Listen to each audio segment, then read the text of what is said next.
हरे कृष्णा दोस्तों, आप सबका हमारे YouTube चैनल लड्डू दीवानी पर हार्दिक स्वागत है।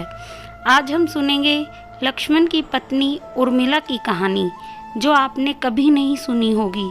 श्री रामायण को आज तक हमने अपने और इस समाज ने श्री राम के दृष्टिकोण से देखा, लक्ष्मण को देखा, देवी सीता को जाना, हनुमान के भक्ति भाव को जाना, रावण के ज्ञान को पहचाना, लेकिन कभी ये नहीं ध्यान दिया कि इस रामायण में अगर कोई सबसे अधिक उपेक्षित और अनदेखा पात्र था तो वह थी लक्ष्मण की पत्नी और जनक नंदिनी सीता की अनुजा उर्मिला।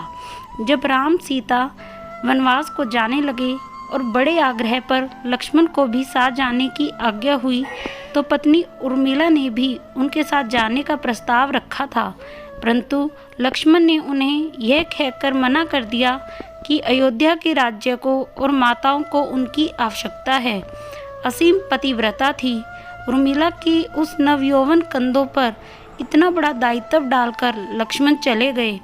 वह पल, वह जीवन सरिता जो कोई भी नववधु अपने पति के साथ गुजारती है, वह उर्मिला के नसीब में नहीं लिखा गया था।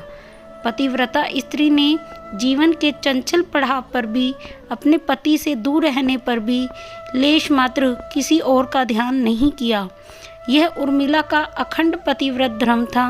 यह उर्मिला की अवर्णित, अचर्चित, अघोषित महानता थी। उर्मिला के महान चरित्र, अखंड पतिव्रत, स्नेह और त्याग की चर्चा रामायण में अपेक्षित थी, पर वह हो न सकी। सबसे विकट क्षणों में भी उर्मिला आंसू ना बहा सकी, क्योंकि उनके पति लक्ष्मण ने उनसे एक और वचन लिया था कि वह कभी आंसू नहीं बहाएगी, क्योंकि अगर वह अपने दुख में डूबी रहेगी तो परिजनों का ख्याल नहीं रख पाएगी। यह कोई कल्पना कर सकता है कि अपने पति को 14 वर्षों के लिए अपने से दूर जाने देना और उसकी विदाई पर आंसू भी ना बहाना किसी नवविवाहिता के लिए कितना कष्टकारी हो सकता है। कितना हृदय विदारक पल था जब परम पूजनीय महाराज दशरथ जी स्वर्ग को सिधार गए, पर वचन के सम्मान रखने के लिए उर्मिला तब भी न रोई।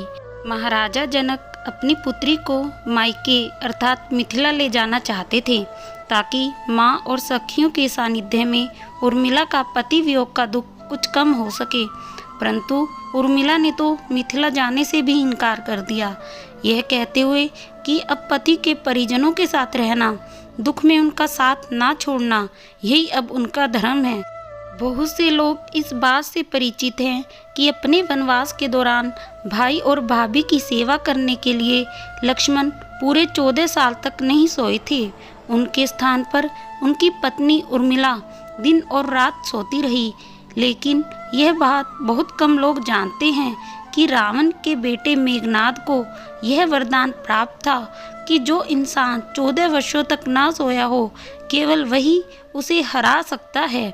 इसलिए लक्ष्मण मेघनाद को मोक्ष दिलवाने में कामयाब हुए थे।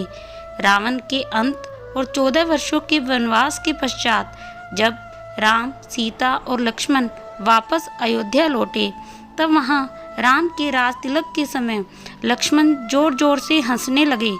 सभी को यह बात बेहद आश्चर्यजनक लगी कि क्या लक्ष्मण किसी का मजाक उड़ा रहे हैं।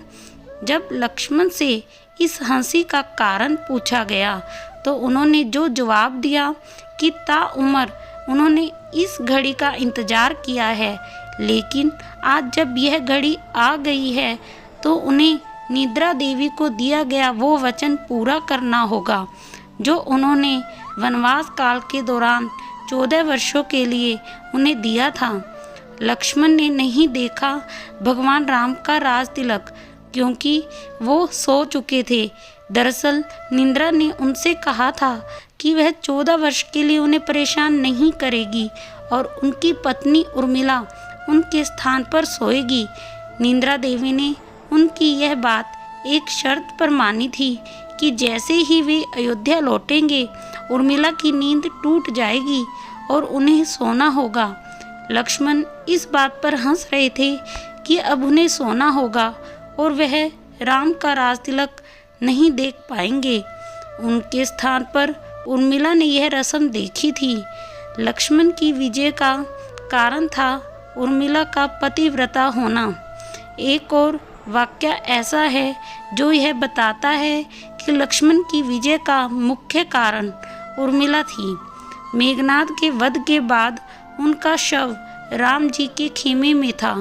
जब मेघनाद की पत्नी सुलोचना उसे लेने के लिए आई, पति का छिन्न शीश देखते ही सुलोचना का हृदय अत्यधिक द्रवित हो गया। उसकी आंखें बरसने लगी। रोते रोते उसने पास खड़े लक्ष्मण की ओर देखा और कहा, सुमित्रा नंदन, तुम भूल कर भी गर्व मत करना कि मेघनाद का वध मैंने किया है। मेघनाद को धराशायी करने की शक्ति विश्व में किसी के पास नहीं थी। यह तो 2 पतिव्रता नारियों का भाग्य था।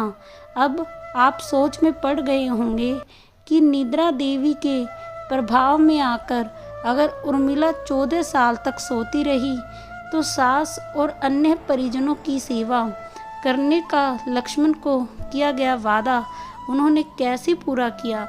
तो उत्तर यह है कि सीता माता ने अपना एक वरदान उर्मिला को दे दिया था।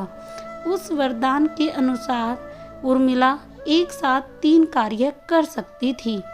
हरे कृष्णा दोस्तों, आपको यह कहानी कैसे लगी कमेंट बॉक्स में ज़रूर बताइएगा।